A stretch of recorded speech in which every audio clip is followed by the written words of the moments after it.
Assalamualaikum warahmatullahi wabarakatuh. Perkenalkan, nama saya Novita Rahmadani Azhar dengan NIM D1A122051 dari jurusan Agribisnis. Di sini saya akan mempresentasikan hasil identifikasi analisis risiko budidaya hidroponik pada mata kuliah manajemen risiko. Di sini ada kejadian risiko. Kejadian risiko yang pertama itu ada perencanaan sistem hidroponik tidak sesuai dengan kondisi lokal. Kemudian ada sumber risiko. Sumber risiko juga itu terbagi atas dua, yaitu internal dan eksternal. Internalnya yaitu adalah anak magang dan tim belum memahami desain sistem hidroponik yang sesuai dengan iklim tropis. Kemudian ada sumber risiko eksternal, yaitu ketersediaan material hidroponik terbatas di pasaran lokal. Kemudian ada frekuensi kejadian risiko, itu terjadi pada 1 tahun 2 kali, seperti itu. Kemudian ada skor frekuensi. Frekuensinya itu terdapat pada angka 3 dan dampak risikonya itu ada dua, yaitu pertama itu pertumbuhan tanaman tidak optimal, yang kedua biaya perbaikan desain bertambah. Kemudian ada skor dampak kejadian risiko, itu terdapat pada angka 4. Pengelolaan risiko itu ada dua, yaitu pertama konsultasi dengan praktisi hidroponik lokal, yang kedua uji coba skala kecil sebelum ekspansi. Terus ada pula tingkat risiko. Tingkat risikonya terdapat pada angka 12, terdapat pada kategori sedang, seperti itu. Kemudian yang kedua pada kejadian risiko itu adalah salah memilih jenis tanaman. Nah, sumber risiko internalnya itu tim belum berpengalaman memilih varietas yang cocok. Sumber risiko eksternalnya itu bibit berkualitas tidak tersedia di pasaran lokal. Frekuensi kejadiannya itu 2 kali.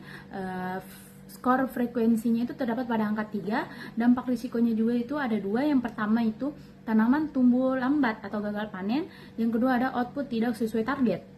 Kemudian ada skor dampak kejadian risiko, itu terdapat pada angka 4. Kemudian pengelolaan risiko itu juga ada dua. Pertama konsultasi dengan BPTP atau penyuluh senior. Terus yang kedua itu menggunakan varietas yang sudah pernah dibudidayakan secara lokal. Kemudian ada tingkat risikonya itu terdapat pada angka 12 dalam kategori sedang. Kemudian pada kejadian risiko ketiga yaitu penyusunan jadwal tanam dan panen tidak realistis. Sumber risiko internalnya itu tidak mempertimbangkan waktu kerja anak magang. Yang eksternalnya yaitu ketergantungan pada musim hujan atau kemarau mempengaruhi suhu dan pencahayaan alami. Kemudian ada frekuensi kejadian risiko, itu terdapat 1 kali. Skor frekuensi kejadian risikonya itu terdapat pada angka 2. Kemudian ada dampak risiko. Dampak risikonya juga itu ada dua. Yang pertama adalah tanaman overgrow atau tidak terawat. Yang kedua adalah panen tidak tepat waktu. Terus ada skor dampak kejadian risiko terdapat pada angka 3. Pengelolaan risikonya itu juga ada dua, yaitu perencanaan waktu tanam dengan cadangan waktu.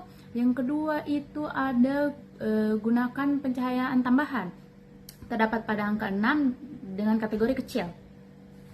Kemudian yang keempat pada kejadian risiko itu ada ketidakteraturan pemberian nutrisi. Sumber risiko internalnya itu jadwal pemberian nutrisi tidak disiplin karena anak magang secara bergilir. Terus ada sumber risiko eksternalnya itu air yang digunakan berkualitas buruk. Kemudian ada frekuensi kejadian risiko itu 3 kali. Skor frekuensi kejadian risiko terdapat pada angka 3 juga. Dampak risikonya itu ada dua, yaitu pertama defisiensi unsur hara.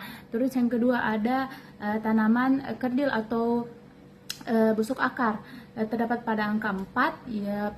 Kemudian ada pengelolaan risiko. Pengelolaan risikonya ini ada 3. Pertama itu pasang sistem timer untuk nutrisi. Yang kedua monitoring harian pH dan EC. Yang ketiga menggunakan TDC meteran.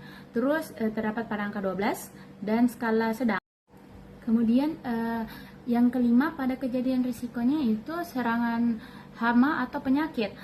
Sumber risiko internalnya tim tidak mengenali gejala awal. Terus sumber risiko eksternalnya yaitu penyebaran hama dari lingkungan terbuka sekitar. Frekuensi kejadiannya itu 2 kali, skor frekuensi kejadiannya terdapat pada angka 3, dampak risiko tanaman mati sebagian atau kualitasnya menurun. Kemudian ada skor dampak kejadian risiko terdapat pada angka 3, pengelolaan risiko ada terdapat 3, yaitu pertama itu pasang jaring anti serangga, yang kedua semprot pestisida nabati alami, yang ketiga ada rotasi tanaman dan sanitasi rutin.